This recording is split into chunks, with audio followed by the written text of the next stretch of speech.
Hi students, I hope now you are thorough with the topic crime scene reconstruction. Next we will move on to our topic stages in reconstruction.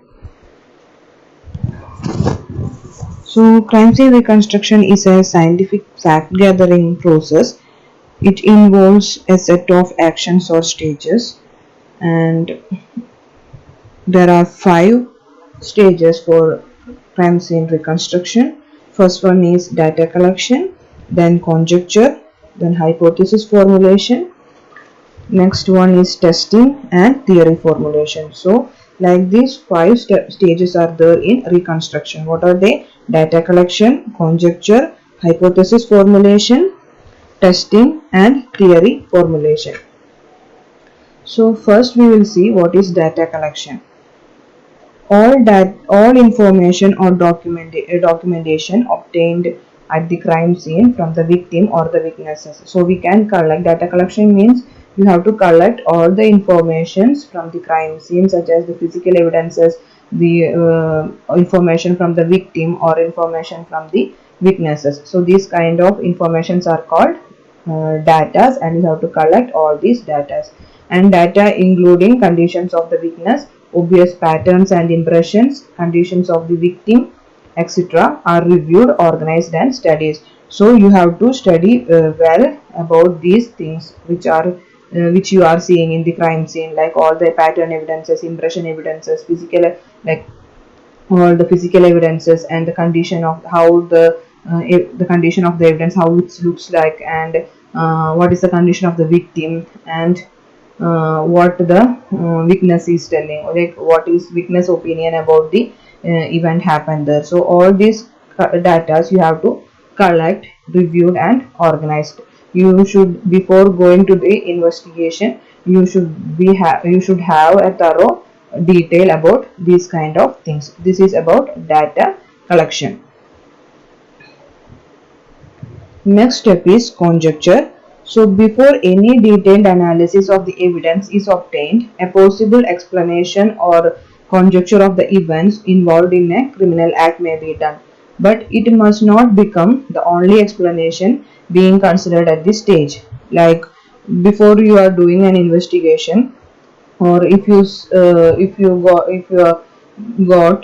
come with if you got an evidence, physical evidence, before the detailed analysis of this evidence, what you have to do, you have to obtain possible explanations for that evidences and events involved in the criminal act, and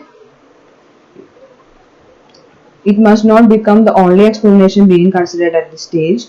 It is only a possibility. Like in the investigator think in his thought, some explanation will come. Like if matchstick is there and a cigarette butt is there, or a cigarette butt is there, so we can say that the suspect might be smoking, or some explanation. This I'm telling some simple explanations. Like these explanations will come to the thought of in investigator, but this is only a possibility, and there may be several other more possible explanation for that. But at first they should think maybe this can help for the investigation.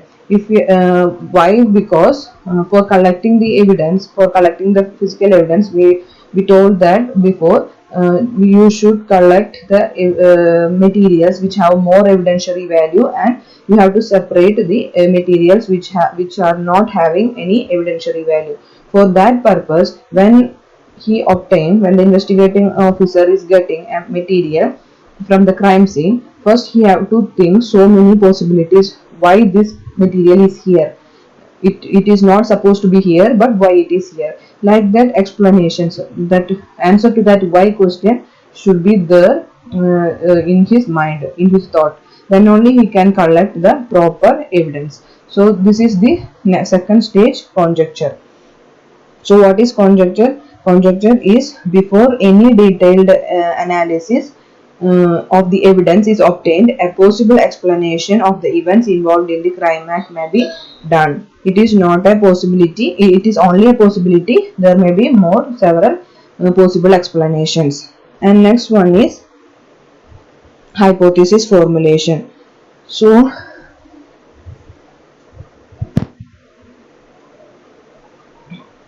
Hypothesis formulation means additional accumulation of data is based on the examination of the physical evidence and the continuing evidence investigations.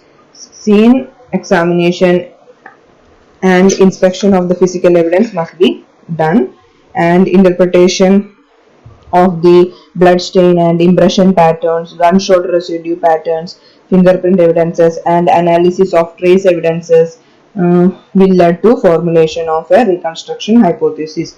So this process leads to the formulation of an educated guess as to the probable course of events.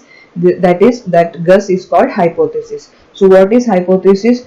After seeing these physical evidences, like, and analysis of this physical evidences must be done in the crime scene only. So like if a blood stain is there on the wall or floor, or an impression pattern such as footprint impression or shoe print impression, like tool mark impressions, like that, pattern impressions will be there, and gunshot patterns will be there, and maybe they will get fingerprints from the gun or from the door handle of the door and all those things, and some trace and evidences will be there. So what they have to do, interpret all these evidences, why it is here, and what is the possibility of these evidences present in this crime scene. Such kind of uh, interpretations they have to do, and these interpretations will lead to a guess, like maybe this might be these things had happened here.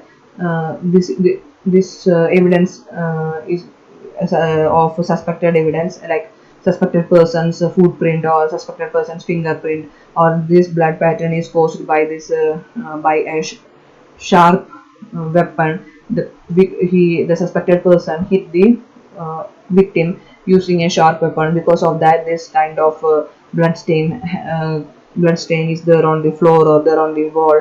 Like that, interpretations will come, and we can guess a course of events. This guesswork is called hypothesis. So these are the first three steps. First one is data collection. So the investigator has to obtain all the data from all the data. Data means what? The physical evidence, or it may be the